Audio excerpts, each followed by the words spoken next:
Так стойко казанцы переносят удары судьбы. Только отступил 30-градусный мороз, как его сменил буран, коммунальные аварии и пробки. Про снегопад делали мемы и пешеходы, и автомобилисты. Вспомнили тяжелый путь героев «Властелина колец», встретили царя горы и шутили, что на месте города остались лишь ледники. Предприимчивые размещали в интернете и на подъездах объявления с предложением почистить от снега машины. Больше всего веселились те, кто застрял в 10-бальных пробках. Татарстан? Нет, пробка-стан. Доброе утро, пробкачане!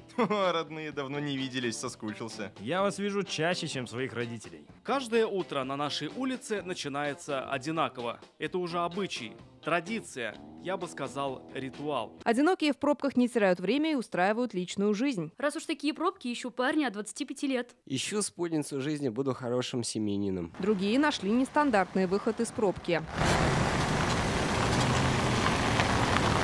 А самым бесполезным прибором недели казанцы назвали камеры контроля скорости.